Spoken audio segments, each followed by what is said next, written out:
Hey everybody, welcome to Kingdom of Honor. I am your host, Sandman Shane Sabunia, along with my good buddy Jeff. Hello. Today we're going to be talking about a very interesting wrestling show from the last, I don't know, like 2 weeks ago, 3 weeks ago, something like that. The weekend of WrestleMania. This is IndyMania 2, which is a compilation of matches curated by Wrestle Talk from 13 different wrestling organizations across the world. And Is it really across the world? Because I know Australia was part of it. And then it was pretty much UK, and then I think one or two promotions from the US. Otherwise, it was pretty much all UK stuff. I suppose, but I mean, that's still, Australia to the United States is kind of across the world. Fair enough. But and it's amazing that on a show featuring Pete Dunne versus Will Ospreay, and also having one of your and my favorites in Sami Callihan, neither of those matches hit my top two. See, now I might be a little bit. Maybe on the night. I think the Bucks Kenny Omega match was a lot more interesting. I love the fact that we saw a Meltzer driver off the turnbuckle and not only off the side of the ropes. And there was another match that might surprise you that I really enjoyed up until the overbooked ending.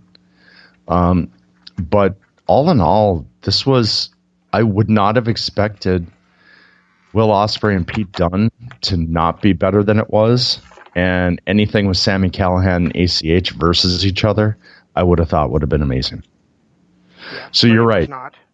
You're right. Both those two were not my favorites. I did like the fact that Sami was a wrestler and not the hardcore whatever he's become.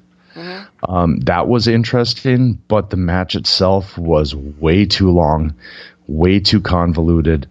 Kind of told the same story over and over again, where there was no really twists or turns to the story. It was just the same story from start to finish. It just took 22 minutes to complete. Yeah, it was not. It was nothing special, and as our longtime listeners our longtime listener maybe will know. Hey, we have 3 of them. when matches feature finisher kickouts in order to build drama and they're not logical, they lose me, and that's what happened in this one. Yeah, which was sad. Like I said, it was a great thing seeing Sami wrestle. I haven't seen Sami actually wrestle since NXT. So it was a great thing to actually see him in a wrestling match. I just got so sick of the finisher kickouts towards the end of it that I couldn't even really stomach the finish. No, and the other thing that really got to me and it kind of got me out of the match, but then I got back into it before the finisher's kickout started getting me out of it was the whole like slap fight in the middle of the beginning of the match. I didn't mind that, we've seen it done better. Seen it done better, and it's become such a trope over the years that I'm just over it. I'm over two guys just not actually, because the idea of pro wrestling is to make it look like an actual fight. Right. Excuse me. To make it look like you're hurting your opponent while you're actually protecting him. And to me, in an actual fight, nobody's going to stand there and say, okay, hit me as hard as you can. Now you hit me as hard. Now I'll hit you as hard as I can, and then go back and forth like that. I think the only time I've ever really seen it where I've been enthralled by it, where I've cringed, I've really felt every blow was the one we just saw with Dragon Lee and Takahashi. I think for me it was also, we also had some great spots with Shibata and Ishii doing it too. But they never did it to start a match. That's always a mid-match thing for them. With this one with Sami and ACH, it was kind of a start. They'd gotten a couple moves in, and then that was a start. And with Dragon Lee and Takahashi, that was definitely the start of their match. True, yeah. That was awesome. You're right. Every time we get it with Shibata and Ishii, it's always been kind of mid-match, you kick me, I'll kick you type thing. Mm-hmm. It's never really started the match like these guys have. And maybe my favorite with Shibata and Ishii was when they traded suplexes. So. Yeah, that was good. Those two had such great chemistry. I mean, all in all, I thought night one was good. I really liked the Bucks match, the Bucks and Omega. I really liked that match. Yeah. But after that match, it kind of got somewhat repetitive, and especially those last three matches were, and I know I recognized a couple of the names from my indie stuff, and maybe hardcore indie fans will know these people. I just don't know why they didn't do like they did with night one. Like night one, that Ospreay match to end it against, I can't remember, Dowie James. Yep. Was fantastic. Was a great way to end the night. This one, I felt like the last two matches especially, were just terrible. There was nothing I couldn't get into either one of them. I know people really liked that lady announcer in the final match. I just couldn't get into her. The match before that was too much screaming by one guy and too much soft talking by the other guy, and then the wrestling itself was not up to par. And as much as I love the third to last match with the Harlem Globetrotter guy, and I can't Harlem Bravado. I remember. Yeah, forget trying to find a match results thing or a match card thing. I can't find it anywhere, so I'm not going to remember a lot of the names. But Harlem Bravado and whoever that other guy was, the match was amazing. I was really, really into that match until that overbooked finished with 14 people coming down to rescue people and things happening and stuff going on. It was too much. But the match leading up to that, I thought was brilliant. Yeah, see, I really liked the women's match to end it. I'm not sure I would have picked it as the final match, but I did really enjoy that. What was the second to last match?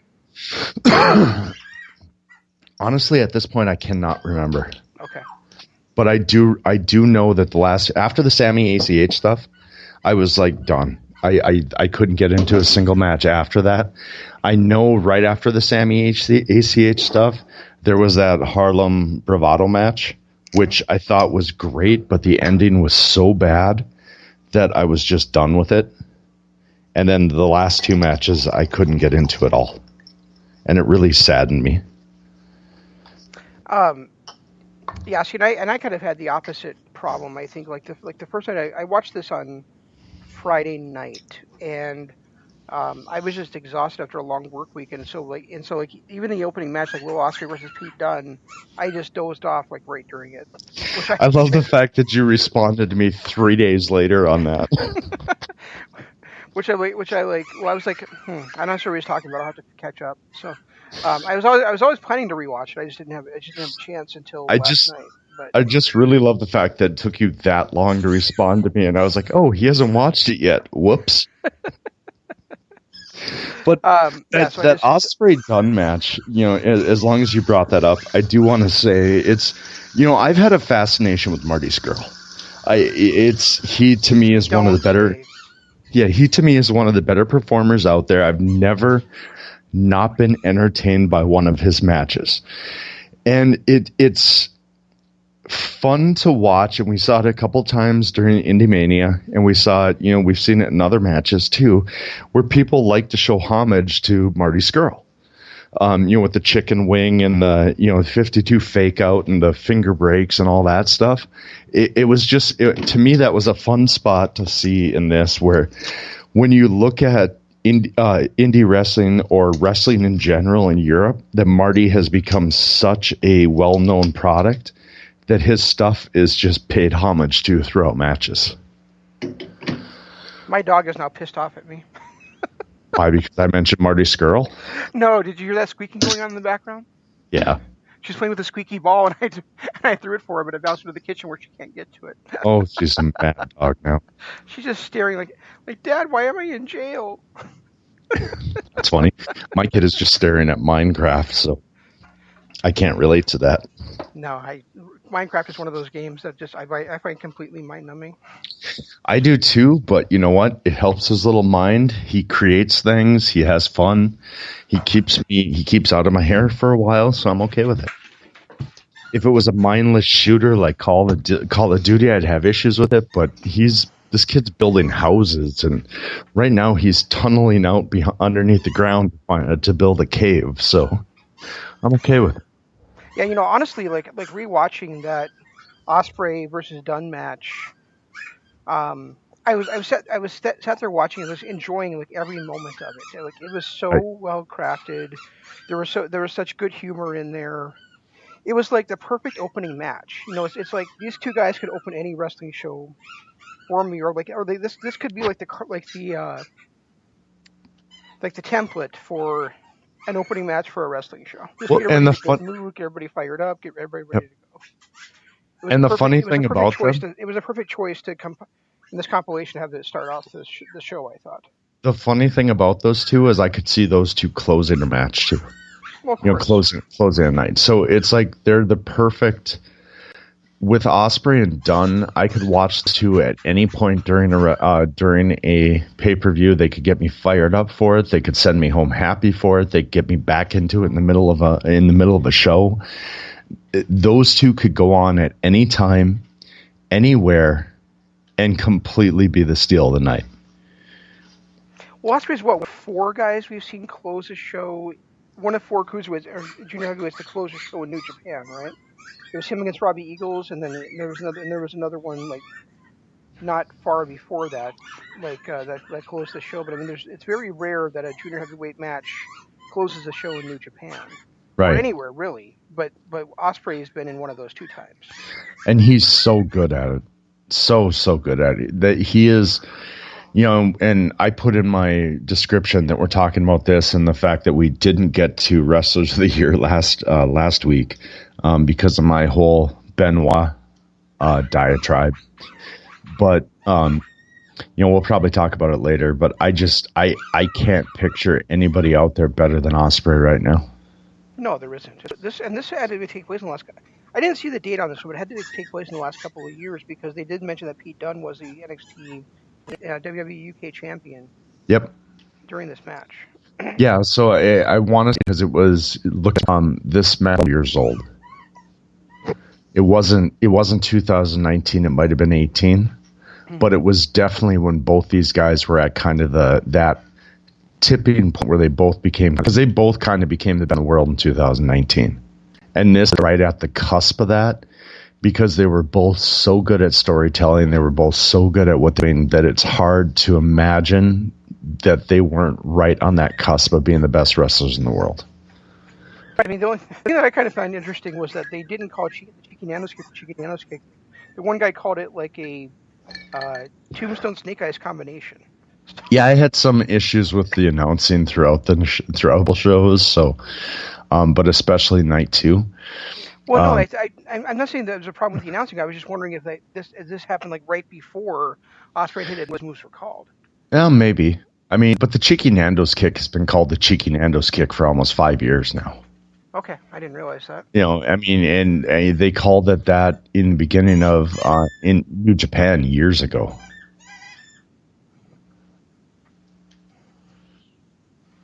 Okay, well. Then I guess it was just the answers being a moron then. Oh, I mean, there were issues, but these guys aren't the big time, so I'm not really going to criticize them. And the same thing with some of the matches. I didn't personally find them entertaining, but I'm not going to criticize them because they're not big time. I'll criticize NJPW and All Elite Wrestling and WWE and even Ring of Honor and Impact. I'll criticize them for the performances. But anybody in an independent circuit, they're going out there, they're trying to make a name for themselves. They're putting on hella shows. Every match, even that finals women's match, I found something to enjoy in it. So I'm not going to criticize any of these guys, but, there were definitely some issues in there. No, the professional wrestling is a lot like stand-up comedy, where where you go out there in front of small crowds and then increasingly larger crowds, but you're always trying to see what works. You're trying to see like what works in my repertoire. Where can I put this in? How can I build to a 10-minute match? How can I build to a 20-minute match?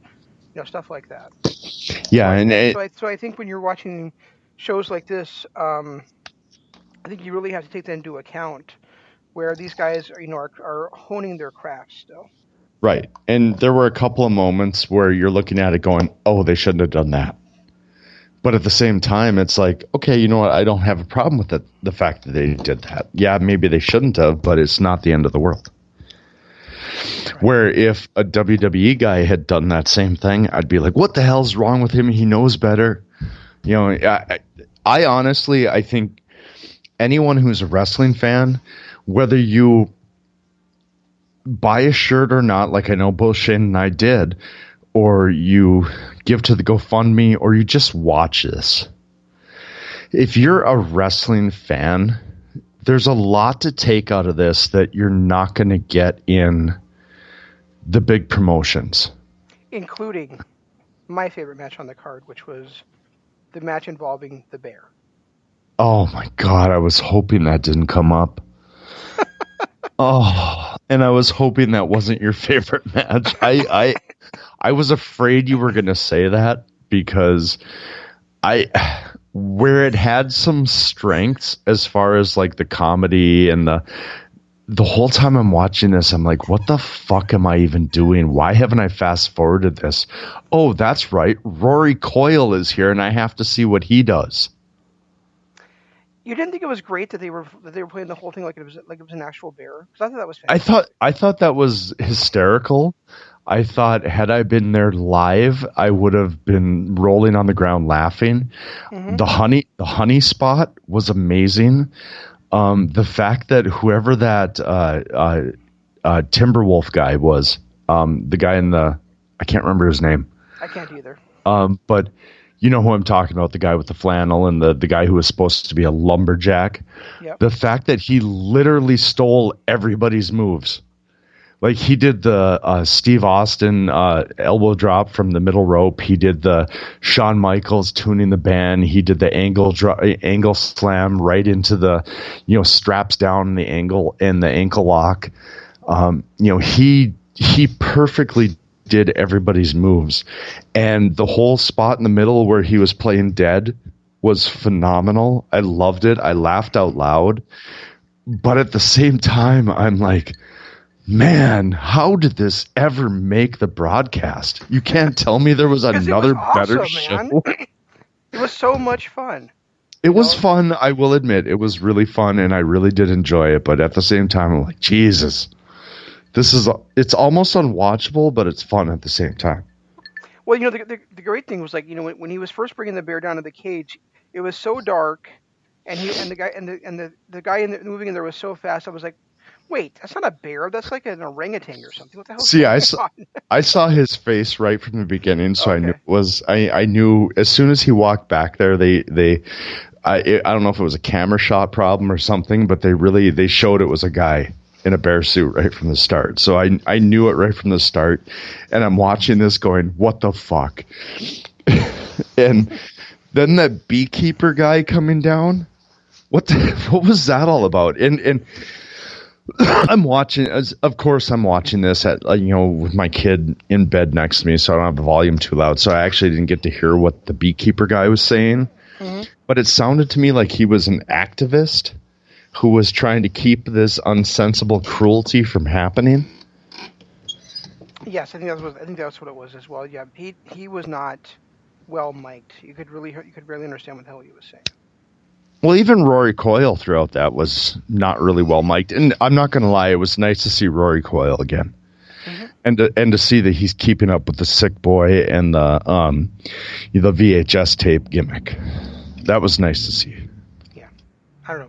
I loved, that match was just to me like an example of what you can do in pro wrestling that you can't do in any other art form. This would not have worked as a short film. It would not have worked as a painting or a book or anything like that. It could only have worked in professional wrestling. It can only work in independent professional wrestling. Like, you and I did that whole wrestling thing, our own version of Wrestle Kingdom or Wrestlemania, whatever we called it. And I had that one independent match, which was them doing cartwheels and jumping jacks and, all that stuff in the middle of the match. And I remember saying to you, you're like, this is one of your matches? I'm like, dude, this can only happen in independent wrestling. It has to be a part of the card. And you ultimately agreed with me after you watched it. But this kind of thing, it was like, this is why independent wrestling needs to survive, because we're never going to see a bear versus lumberjack with Roy Coyle and Honey and, this nonsense happen anywhere. That would never get over on AEW. Definitely not in Japan. WWF, Ring of Honor, Impact might be the closest something like that could get over on, but at the same point, I could see them being booed out of and critics just destroying them. But an independent wrestling promotion can do something like that and make it work. And they did. Yeah, exactly. It was joyful to me, and I enjoyed the hell out of it. It was definitely fun. I will give it that. Was it great wrestling? Not even close. But the whole presentation. I didn't say it was great wrestling. I said it was my favorite thing. I said it was my favorite match on the card. The whole presentation, the way that the bear and this lumberjack played off each other, the Roy Coyle intervention, the beekeeper, the fact that at the end this guy was actually cutting a promo to entice the bear to come and be his sidekick, and they're going to have a bear on the pole match. I'm intrigued by the whole thing, and it was entertaining from start to finish. It was cringeworthy, but it was entertaining. Well, hopefully you liked my second favorite match of the night better than which was Amazing Red versus Ricochet. That was I thought that was an actual balls out athletic display by those two. To steal a phrase I overused with phenomenal, I'm going to say that match was amazing. That was Yes. That was absolutely my favorite match on the night. Yeah, and it was outstanding. I mean, for so many years, watching Impact or TNA at the time, I suppose, I enjoyed Amazing Red, but I also thought he was overrated. In this match, I thought, his veteran status and his abilities really showing through, and he's maybe the best I ever saw him was in this match. And you saw a lot of what made him amazing. The fact that he was such an innovator with his offense, and you got a lot of that in it. Plus, you got Ricochet. And, the whole world went crazy about this time between the Ospreay Ricochet match, because they were about the same time. It was 2016, 15, something there. And you saw the whole world go crazy over Ospreay Ricochet. They should have been going crazy over this match. This was by far my favorite match of the entire night, and I'm glad you actually said that, because I agreed with it. It was easily...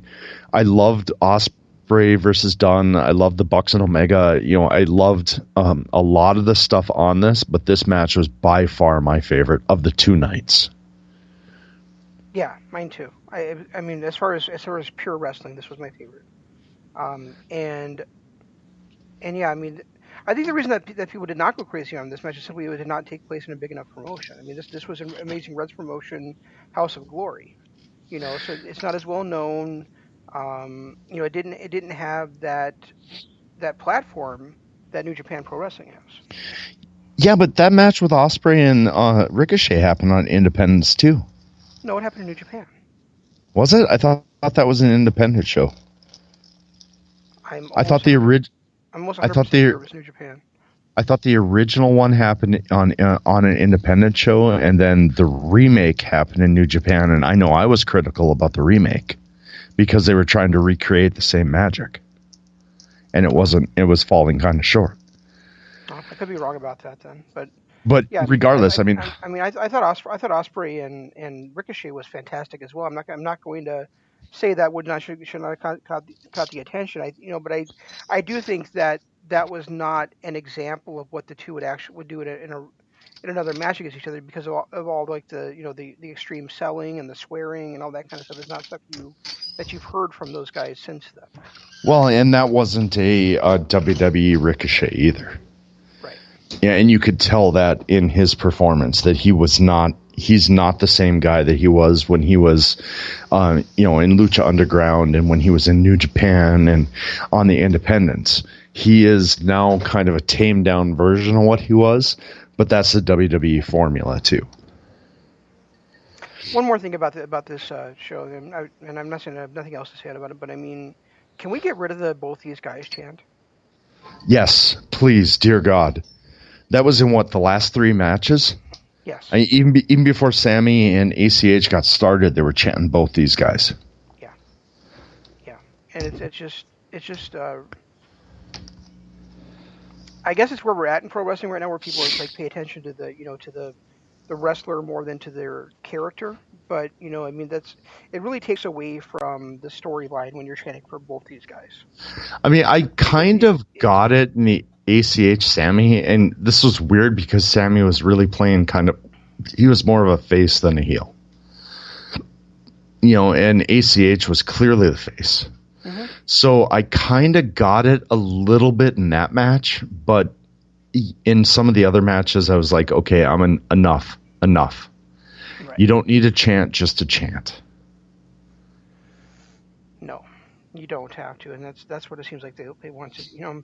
And for most of the night, I was impressed at the things that they weren't doing, like the stupid, there wasn't really any dueling chants, that was one thing that really impressed with the sophistication of the crowd in the Dunne Ospreay one is they cheered for each guy throughout of it. Right, there was never a dueling chant like Ospreay Dunne, Ospreay Dunne. It was they would really cheer for whoever was behind, basically. The only time they really did the dueling chant was during the Callihan ACH match.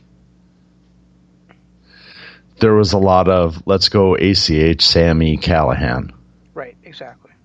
But other than that match, which again I was a little more lenient because they were kind of both playing the babyface. Outside of that match, I was okay with it. The one thing that really stuck out from that match, though, was they announced Sami as being from New Jersey, and he was in the middle of his OVE Worldwide Desperado Callihan Death Machine thing. So the fact that they announced him from New Jersey really kind of stuck out to me. Yeah, that's weird. That was okay, guys. Come on, he's from Ohio now. That's pretty funny. Outside of that, I really liked that match, but at the same time, I was like, it just went on about 5 to 6 minutes too long. The finisher kickouts got a little bit too much. The fact that he kicked out of ACH's finisher only to succumb to ACH's finisher 2 minutes later was a little rough. But, the match itself... Wait, what do you mean? Sami Callihan won that match? No, I thought ACH won it. No, he won it with a small package. Wow, I lost something somewhere. Yeah. I could have swore ACH won that. No, Callihan rolled him up for the victory. The crowd was the shit out of it. Maybe it was a different match then, where I know that somebody hit a finisher and then 30 seconds later hit the finisher for the win. Don't remember that happening. I did think that the Pete Dunne Will Ospreay match, that Pete Dunne's victory kind of came out of nowhere. Yeah. Ospreay hit him with like 5 straight moves, and then Pete Dunne caught him in the Os cutter and turned it into the bitter end for the victory. Yeah, that was a little odd. All in all, though, if you're a fan of wrestling, period, it doesn't even have to be independent wrestling. If you can't get enjoyment out of these 2 nights of IndyMania, I feel sorry for you. I really do. Yeah. The only thing that I warn you about on night 2 is you'll have to watch a Kanji match if you're going to watch the whole thing straight through. I didn't mind that. You'd said I didn't miss her, and I was like, what are you talking about? And then when I watched the match, I was like, you know what? This might be the best I've ever seen Kanji. Kanji, whatever. It's still Kanji. It doesn't matter how good she was. Yeah, Kanji. But she was actually fairly decent in that match, so I didn't hate it as much as you did. But it was still. Yeah, you're right. It was still Kanji. I almost texted you after that match was over when I was watching it that at least she lost, but I didn't want to spoil it for you. Oh, I kind of figured she would as soon as I saw who she was going up against. Oh, because we just saw her in that other show, didn't we? Sorry. Which other show? Wasn't her opponent also part of the Wrestle Talk No Fans Monday? Yeah. Yeah, she was. Okay. Yeah, and I enjoyed her in that too. I mean, her opponent I really enjoyed. Her, I can see where you've got some animosity there. I don't have animosity. I just felt like she came in like she was a big deal in. I guess I just had a problem with Defiant more than her, but she just came in like they when she came in there. My kid is filling a Minecraft map full of dynamite, and he's gonna blow the entire map up. I don't care. I'm just like, what the hell is happening? I feel like Defiant was treating her like the second coming.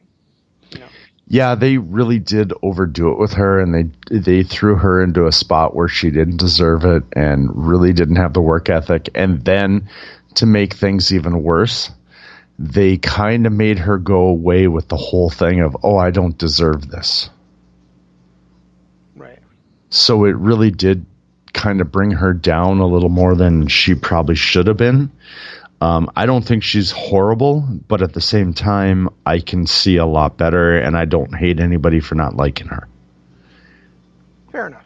I think, but I mostly echo your sentiment that any fan of indie pro wrestling in general, and definitely independent pro wrestling, would enjoy these 2 nights of wrestling.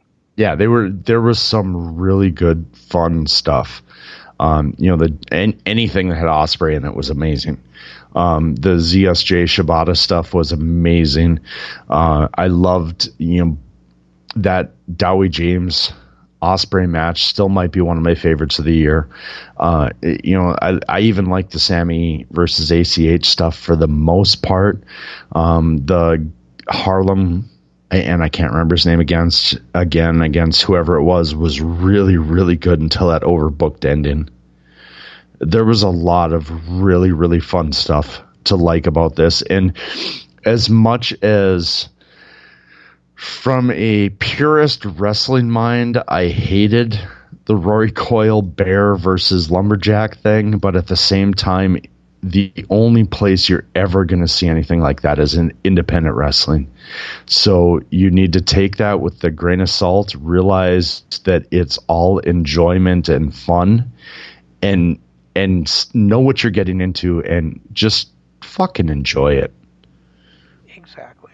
It might have been a little too much. It might have been a little hysterical at times, but the ultimate reality is it was fun to watch. It was fun to see what they were going to do next, and it was just fun, really fun. And I want to see the Bear on a Pole match. I'm not going to lie. Yeah, that was really interesting. It's like, how are you going to put a bear on top of a pole? I just want to. Especially if you a Judy Bagwell on a pole, you can put anything on a pole. Right, exactly. I was just going to say that. We got Judy Bagwell up there. How can we get a bear up there? The chant, the fucking bear chant, just everybody chanting fucking bear was one of the greatest things I've ever heard. Yeah, absolutely. All right. So we got I was just checking my order to see if I had any information about when my shirt was shipping, but I still have not received that yet. So. Yeah, I haven't either, and I don't even have a shipment date, so I'm a little disappointed, but I'm going to wear that with pride when I get it. The one thing that, we're kind of running low on time here. Honestly, we spent a little more time on IndyMania night 2 than I thought we would, but last week, someone got a little emotional about the Benoit thing. Sorry. And I watched. Well, it's not your fault. I watched the end. I was kidding. Oh, well then, fuck you, dude. I watched the end of it. My feeling remains the same. So if you want to hear my take on the Chris Benoit tragedy and everything that happened, what I said last week, even watching the last 20 minutes of it, remains the same. Period. End of story. I think there were so many things that could have happened that didn't happen, that it actually makes me more sad for the individual, and I will still watch every single Chris Benoit match the exact same way I've always watched them. I'll enjoy the artist, even though I don't necessarily I'll enjoy the art, even though I don't necessarily appreciate the artist for what he did. Yeah, and I'm not going to go out of my way to avoid them or anything. It's just that, I very rarely go back and watch an old WCW or WWE show anyway. I'm much more focused on the stuff that we're covering. After what I watched today, I kind of want to go back and watch a few things, just because they were. I know, so I probably won't. I'm not saying I don't want to. I'm saying I won't. Gotcha. Anyway, we did want to talk about something last week that we never got to. And that is our Wrestlers of the Year so far this year. Yes, but it's not necessarily our Wrestlers of the Year as much as the wrestlers that we've watched this year. Just because it's been such a weird year for pro wrestling, and I'm going to blame you. Just out of retrospect, I'm going to blame you for this whole virus thing. Because I remember in December of last year, you said, hey, I have this great idea for what we could do next year. Instead of going after our Wrestlers of the Year, maybe we should go after the best wrestlers that we've seen this year. Yeah. That's on you, Buttercup. Buttercup? You set this virus in motion by even bringing that idea up. Well, I said it in the context of the fact that, one of my favorite authors is Stephen King. And I'm not sure if he still does it or not, but for a long time, for Entertainment Weekly, he would do an annual thing about the best books that he read this year. It didn't have to be the best books that he read that were written this year, just the best books he'd had a chance to read that year. And I got a lot of great ideas from those lists. So, of course, you don't know how to read, so you wouldn't care about that. But, right, exactly. But it's kind of the same concept where, we're watching so much retro stuff anyway that why are we limiting it to, and there's so many things that we have never seen before. Like, for instance, that Terry Funk versus Dusty. Was it Dusty? Shane Douglas. That three-way. No, I was thinking that Terry Funk versus Harley Race match that we watched last year. Oh yeah, that's right. Was absolutely fantastic. It belonged in our list in our top 10 list, really. Right. So. Well, and it did, and I didn't disagree with you because of the retro shows we do. The eventually we're going to bring back that Desert Island. In fact, I think we might want to take a break since I'm going to be renewing Ring of Honor anyway. Because, well, I just have a hard time not. We might want to bring back the Desert Island series, at least for one or two segments this year. But there's so many matches that you and I, and so many artists that you and I watch that aren't in the current scope, that it's not a bad idea to do something like that anyway. Maybe do two lists. Hey, this was the best wrestler of the year in 2020, but this was the best wrestler I saw this year. And the crazy thing is that very rarely in the course of professional wrestling has the same guy been the best wrestler 2 consecutive years. We have one on there right now, on the way right now. And right now, I don't think there's any question that Will Ospreay is still the best wrestler on the planet. I think the last time that really happened might have been Austin in the late 90s. Yeah. Maybe. I mean, I could make an argument for Edge in the late 2000s, but it's been a long time since we can look back. I mean, even Okada. But when you reach that pinnacle, too, it was a lot like Michael Jordan. Michael Jordan could have been named the MVP every single year, all the time, every year, no question. But you couldn't do it because that's just too easy. And when you look at a guy like Okada or AJ Styles, from 2012 to 2016, you could have literally named him the best wrestler in the world for 4 straight years. Sure. Okada could have easily taken it from 15 and 16, and Omega since. But at the same time, you've got to kind of go, okay, yeah, we've seen that. What else can you do? Yeah, I mean, I could probably make an argument that Nigel McGuinness was the best wrestler on the 2008 to 2009, but then you also had Randy Orton's breakout performance in 2009 as well. Right, you had Randy Orton in 2009, probably 2010 and 2011. You could have had Edge. Edge easily could have been in that conversation too around that time, because he was putting out classic after classic too. Well, 2011 is when he got injured. Right. Okay. Yeah, WrestleMania. But even that WrestleMania run before that, he was putting out great stuff that could have.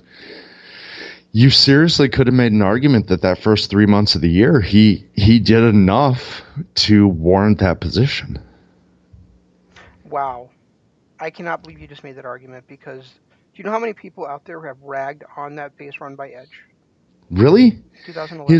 His Elimination Chamber match, the fact that he, his performance in the Royal Rumble, the WrestleMania match itself, everything he did on SmackDown, I don't know how you can rig on that. Because I just think that there's people out there that refuse to see how good Edge could be as a babyface. He was amazing. That might have been my favorite run of his. That could be why I took it so hard when he retired. I'd have to say my favorite run of his was his series against The Undertaker. That was good too. That 5 or 6 month span where they were trading victories back and forth and facing up against each other and had that amazing storyline. That's my favorite Edge. You can't forego his Team X stuff though either. Yes, I can. No. I mean, maybe his in-ring performance, but his character development during that time, the Team Ek and the ENC, the 5-second poses, the backstage segments with Foley, that stuff was amazing. Yeah, it was. But as far as an actual dramatic performance, remember, I'm always going to enjoy, bear aside, I'm always going to enjoy drama more than comedy. I don't know. His segment, I think it was like 2001. They had a backstage segment with him and Christian. And he was talking about the greatest thing about his wardrobe. And the best thing about his boots is the name on the side of them. And Christian just looks over. He's like, I never noticed that before. Still, hands down, one of the best segments I've ever seen on any wrestling TV. What did it say on the side of them? It said Edge. Oh. It was just that whole arrogant. That was when they were doing the kazoo in the back and Edge is screaming, you think you know me, you think you know me, or whatever Triple H's theme music was at the time. As long as you're on the subject, I had mentioned to you last week that I had a dark horse that I think a lot of people would just be like, but I would say this, but I mean, right now in WWE for me, Edge is the guy. You think so? Both of the matches that I've seen from him this year have been absolutely lights out.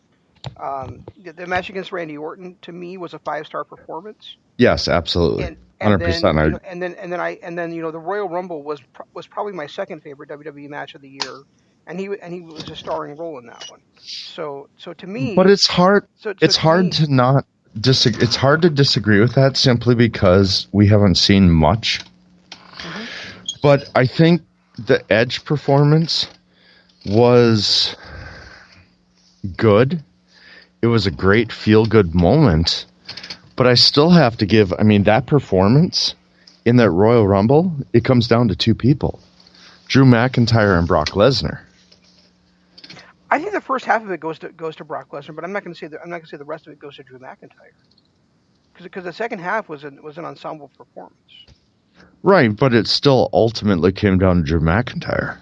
Sure, but I'm saying that Edge was a participant in my 2 favorite matches of the year. All right, fair enough. And I can't disagree. If Drew McIntyre had that great match at the Rumble and had a fantastic match against Brock Lesnar, I'd be saying the same thing about him, but he did not do that at WrestleMania. That's a good point. And you're right. God, that match sucked. And you're right in that that I have a limited set to choose from in my WWE matches I've watched. But But I've seen matches involving AJ Styles. I saw the Elimination Chamber matches. I've seen the NXT performances, and I saw every match at WrestleMania, and still for actual wrestling, I would say that Edge is my WWE Performer of the Year. Is it just me, or does the elimination or the WrestleMania match against The Undertaker kind of bring down AJ Styles for you this year? I haven't been high on AJ Styles' performances for a long time.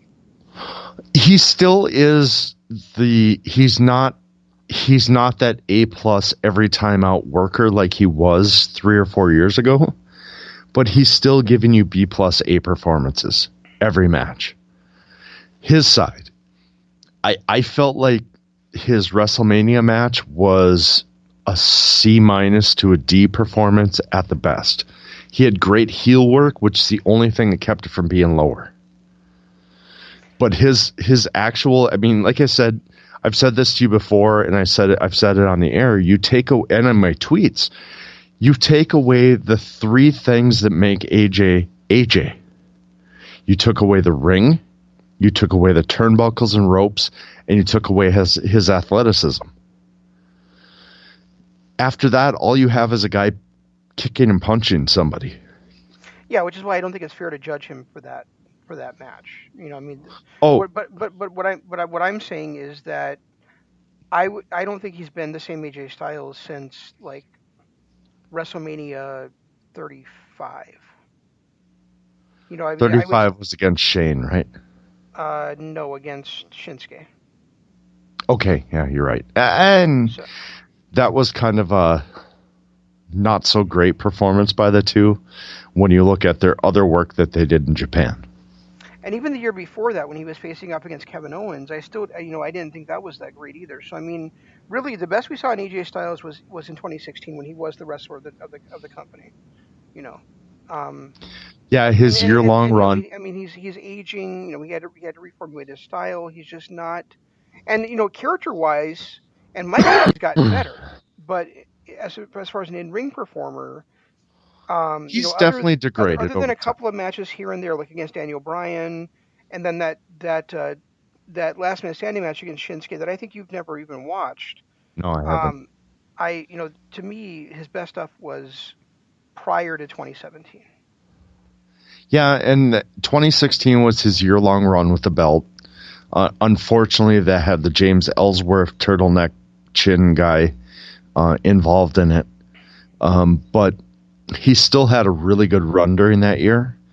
I think probably the best AJ was 2012 to 2016.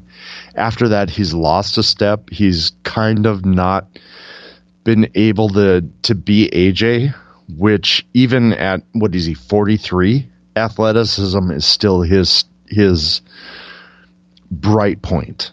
And when he can't bring that to the ring, which he can't at his accelerated age, and the fact that the storylines with The Undertaker didn't demand it, it was really hard to watch. It was hard. Well, and let's quantify that a little bit. I think he can't bring it in a WWE ring. I think he could in Ring of Honor, or he could in some of in House of Glory, just because of the fact that there's less of a space to work in. When it's 14 by 14 True. Or 18 by 18, you can still pull off the stuff he used to do. But when he's got to go 20 by 20, he really only 1 year that he was in that size of a ring. And the fact that he, to me right now, he is kind of like Ric Flair in TNA, where he's that icon. He's still that guy that can be able to bring it, but he needs the perfect feud, the perfect situation, the perfect opponent to do it. And it's sad to me. It's really sad because this is a guy that I've been in love with since 2002. Right. He was my Marty Scurll before Marty Scurll even existed. Yeah, and for me it was him and Low-Ki at the same time. Then when Low-Ki kind of became Kowal, then AJ took over completely. Right. Yeah, and I mean, you look at some of the stuff AJ did, and someday we'll do the Asylum years too. But when you look at AJ from 2007, I don't know that there's anyone better. No matter what he did. His stuff with Christian Cage is still some of my favorite stuff. Speaking of TNA and the Asylum years, we had talked about doing Bound for Glory 2005 next, but I also saw that Impact is doing their Rebellion pay-per-view in segments instead of doing it on a pay-per-view. They're doing it on their regular Impact show. Night 1 is tonight, and Night 2 is next Tuesday. So I think we should cover that in the next couple of weeks instead. Is that going to be on the app? Yep. Because I won't be able to watch it on Access, but... No, it should be on the app because they're doing it as their Impact episodes. So you want to do Night 1 next week, then? Yeah. And Night 1 is capped off by Sami, again, this time taking on the great Ken Shamrock. Ugh. Ugh. I don't know what else to say. And then we also have Ace Austin taking on Willie Mack for the X Division. So anyway, quickly, want to run down the five wrestlers of the year? We kind of pinpointed Ospreay as our number one, but who you got rounding out that top five? Okay, so again, this is not for the 2020. This is just who I've seen wrestle this year.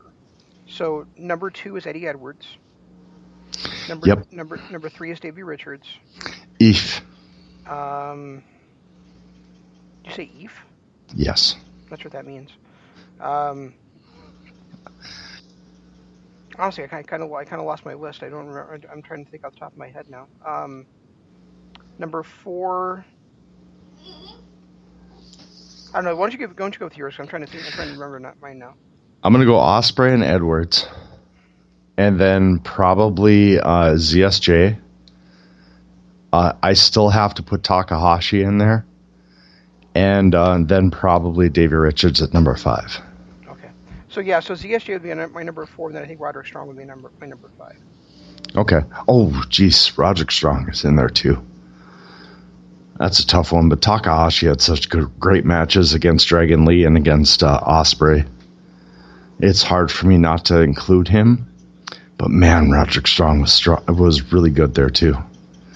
In all the Ring of Honor stuff we watched, I think the fact that he wasn't in their latest Best in the World might be kind of dimming me on him a little bit. But he was so good in those feuds, in everything he did up until then. Yeah, and then he's also been great in NXT this year, too. Yeah, he has.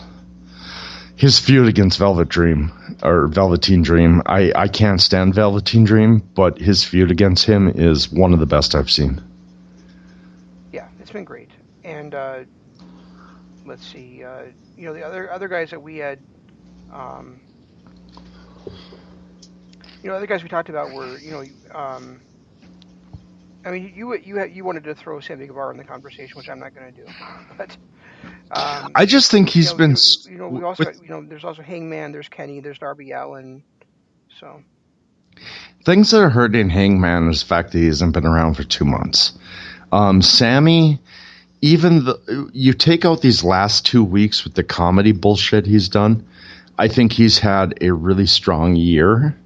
But these last 2 matches have really kind of frowned me on him, especially last week, that I don't know if he'd be in my top 10 again anymore. Yeah, that's fair enough. It's frowned me so much on what I've seen. And then when we've seen people like Jesus, El Generico, Sami Zayn. Sami Zayn's WrestleMania match was terrible. But the 4 matches we saw of him as El Generico in Ring of Honor have been outstanding. Yeah, I think the other fun thing about covering Ring of Honor at the same time that I'm watching Impact is seeing the improvement of Michael Elgin, over that time. Michael Elgin is another guy who I would strongly consider because he had great matches against Generico. He had great matches. He even had a good match against Tommaso Ciampa before Tommaso Ciampa was anything to talk about. And then he had that great series against, and I had my issues with the series, but that doesn't take away from the performance of both Eddie and Michael. I thought, given what they did, as much as I was a downer on the series because I didn't feel like the series showcased what they can both do, they both had great performances. So, that Eddie Edwards, Michael Elgin series is actually elevating both these guys. And just to be more of a Renaissance man, I suppose. I'm also going to throw in a woman here, and it's not going to be Tessa Blanchard. It's not Rhea Ripley. It's not Charlotte. It's not even Shayna Baszler. It's Taya Valkyrie. She's been absolutely phenomenal in everything I've seen her in this year. Yeah, that's true too. It really is, and so is Ace Austin. Yep. Ace Austin is another guy that gets strong consideration. And keep in mind, guys, a lot of this stuff is we're looking at 2020, but we're also looking at, we're watching 2011 Ring of Honor. We're watching these independent shows. We're watching, other things in addition to 2020. So, yeah, Roderick Strong is going to get a nod because of the performance he had in 2011. So is Eddie Edwards, which is why Eddie Edwards is up there at number 2 is because, and for both of us, because he had a strong 2011, and then also he's done some great stuff in 2020 as well. Exactly. I mean, Jesus, he's one of the top 5 or 6 matches all time in TNA Impact. Yep, absolutely. In yours, mine listing for sure. Right. So, it's Ospreay is clear number 1 because just literally everything I've seen from Will Ospreay has been gold. His stuff in New Japan, his stuff in on this independent circuits, these one-offs that we saw, his match against Bea Priestley even was up there. And he's like, everything Ospreay does has been gold this year. Yeah, and then Ospreay has not done very much wrong over the last, almost 2 solid years. Well, in 2020 alone, he's had 3 5+ star matches. Yeah, since returning from the injury he had to his ribs in June of 2017, June 2018, he's been absolutely on fire. I don't know if that rib injury changed him or not, but he's become such a much better storyteller over the last couple of years than he was. I mean, he used to be all about flips and everything, and now he's actually telling in-ring stories, which is something that was missing from him before, but has really elevated his game now. Yeah, and that's the same way we felt about the Young Bucks 2 years ago too. Yeah, that's true. Matt Jackson. Yeah, so Ospreay's number 1, Edwards is number 2, Richards number 3, ZSJ number 4, and Roderick Strong number 5. Yeah, and I still have Takahashi in there, so. My Roderick Strong might be number 6, but Takahashi, it could easily change if he keeps performing in these retro shows that we're doing the way that he was, and on NXT against Velveteen Dream, he could easily hit my top 5. I want to talk about one more thing briefly before we head off, if you don't mind. Sure. So we've got. Everything up to Double or Nothing for AEW has now been taped. And then they got their pay-per-view coming up at Double or Nothing. And then who knows what they'll be doing after that. I mean, I'm assuming since Georgia now has decided to open their country or their state to everything, they'll be able to tape again at that Georgia facility. They taped these last few shows, and even if Florida isn't open up yet. Does it make any sense to bring in the Revolt before there's a crowd to cheer for them, or to be surprised by them? Please tell me they're not calling by the Revolt. Oh, I think the Revolt is amazing. That's a great name for them. No, I don't like that at all. At all. I'm not even sure I like. They're revolting against the last 3 years of being buried. They're revolting against revolting against the idea that maybe they're washed up. They're revolting against there's the stigma that's on them right now. What were their new names too? It was Cash Wheeler and Dax Harwood. Dax Harwood. Okay. No, I don't think so. I think they've got some WWE money to live off of. Depending on how long this goes, I think holding them off for a little bit is a good idea. Introduce them during a live crowd. I don't think this is a team that's going to lose anything from that. No, and to be clear, they haven't been signed anywhere yet, as far as I'm aware. And I really hope that when they do get signed somewhere, we don't hear about it until they actually debut somewhere. Last I heard was signing with both AEW and NWA. That's the last I heard as well. Which the only, like we talked about this last week, the only people I want to see actually on the roster are Rusev and I guess the Revolt, which I'm not a fan of that name, but whatever. Those are the only two acts I want to see actually in AEW. What was the name that I suggested for them? I'm trying to think what that was. It wasn't that far off from the Revolt, though. No, but it made a little more sense. I'm trying to find it in our conversation here. Was it here or was it at work? It might. Oh, it was probably on text. I think it was on text. The other thing I want to get your thoughts on, because I think it's top of mind, and I have some real issues with it. It was the Resurgence. Okay, that actually is a better name. I don't like the Revolt, but regardless, the one thing I did want to bring up, and it wasn't until you brought up the Revolt that I actually thought about it, but did you see the plans for Money in the Bank? To wrestle on top of the headquarters of WWE? No, to wrestle through the headquarters of WWE. They start on floor number 1 and fight their way up to the ladder at the top of Titan Towers. Oh, so it's like the old Tower of Doom in WCW? Except worse, because it doesn't happen in just one ring. with collapsible platforms that people can fall through when you're getting slammed on. When I heard this, thought, okay, they went out on a limb with the Edge and RKO thing. A lot of that was done simply because nobody in the audience, it was kind of what we've always wanted a street fight or no holds barred match to be. The typical street fight and no holds barred match goes up into the crowd, maybe goes to a backstage area, sometimes out into the where the concessions are and everything, but ultimately always ends up in the ring. What we got out of Edge and Orton was an actual street fight that just kind of went everywhere in the building. Right. Now they're taking that to another level, and they're saying we're going to start in the lobby of Titan Towers, and you have to fight up every fucking level until you get to the roof, then fight in the ring, then climb the ladder. Is it just me, or is that a little too much? Can we expand on that idea a little bit? Like I think that it would have worked great.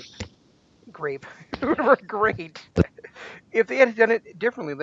If they had the qualifying matches taking place in different levels of the company, and then the actual ladder matches on the roof. That would have been fine. That makes sense to me.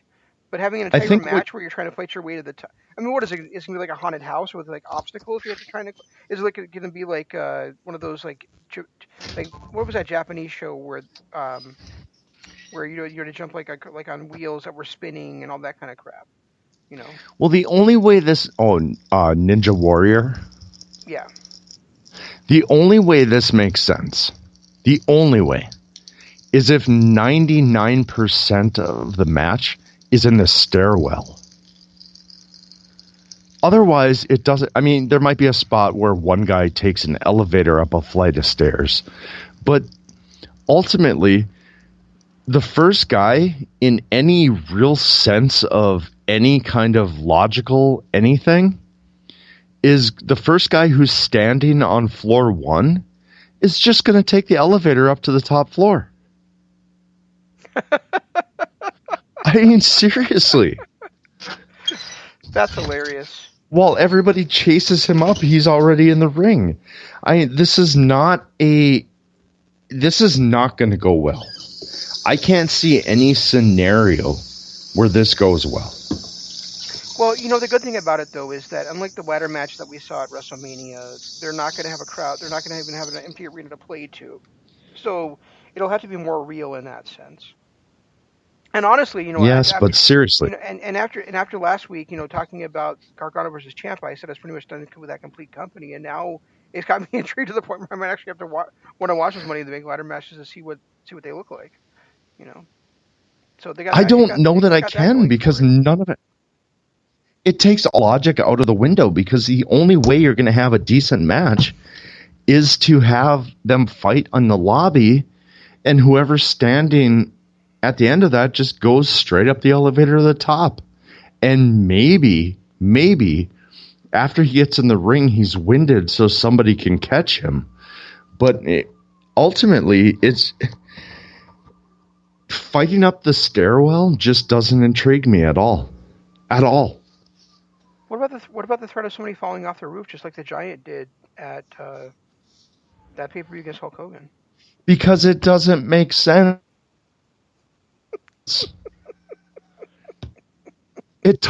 Logically, it doesn't make sense. They're going to be fighting up stairwells. That's the only way to make this even a match. And then it's going to be fucking 45 minutes long of people fighting up stairwells because that's the only thing that makes logical sense. Who is going to go up the second floor unless you have to grab a flag or something to progress to the next level? Who's going into floor number 2 or 3 or 4? You're trying to get to the top of Titan Towers. Unless you have a reason to go into floor number 2 or 3, it makes no sense. Yeah, maybe, like I said, maybe they'll have some kind of obstacle course. Like maybe they'll block off like the elevator. Maybe there will be like blocks on each level where you have to, like, if you go to level 1, you have to go to a different staircase for level 2, and so on and so forth. It's the only way it's going to make sense. But from their initial pitch of starting on floor 1 and fighting your way up the towers, up the tower to the top, to the roof, to be in a ring, to climb a ladder, it just, the way their initial pitch is really doesn't make sense. They're going to have to revamp this over the next couple of weeks. No, but I mean, I really want to see Apollo Crews get thrown off the roof, by Rey Mysterio, and then before Mysterio can climb the ladder to get the Money in the Bank, he's accosted by Daniel Bryan and whoever else is in that match, and at the end of the night, at the end of that match, the Spectre, which is Apollo Crews, The Spectre comes floating up onto the top of the roof and grabs the Money in the Bank briefcase. Dear God, please no. It's bad enough already. Let's not include the Spectre.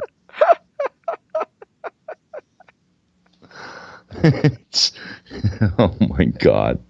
Anyway, guys, I think we've reached our pinnacle here. So make sure if you're listening on YouTube, hit the like button, hit the subscribe button, ring the notification bell. We do this live thing twice a week for sure. And we try to throw in 1 to 2 extra shows a month, which hopefully will be starting soon as my life evens out a little bit. And, of course, our patreon.com/Kingdom of Honor. Go there. You can get a hold of all of our archives, everything we've done since 2014, plus the extra stuff we do. One of which we just did last week. Next one we're going to do next week, which is a retrospect of the, what do you call them, those Sinclair years of Ring of Honor? The Sinclair of Honor. Sinclair of Honor, which is basically 2011 and beyond. Not every show, but we're doing trying to do the high points. Last one we did was Best in the World 2011, which was a great show. And of course, Twitter. I'm at Regi Co-op. He's at ZanmanLOP. Use hashtag ROH and hashtag KOH and hashtag DAD. You can get a hold of everything we do on there. And make sure you tune into all the other LP radio shows. We'll be back with you tomorrow night with Dynamite After Dark. Last week we did an experiment. We actually talked during the entire episode, kind of did running commentary on it. So give that a listen if you haven't yet. And then on Thursday night, Imp will be here with his LP Radio Adventure. On Friday, the WWF The Legacy Series continues. And then we'll be back with you next week to talk about Night 1 of Impact's Rebellion. That's airing tonight on Access TV. and will be available on Impact Plus probably Friday. That's all we've got. We'll try to do better next time. This is Shane saying long days, pleasant nights, and Jeff saying goodbye. G1 Climax 27. Goodbye and good night.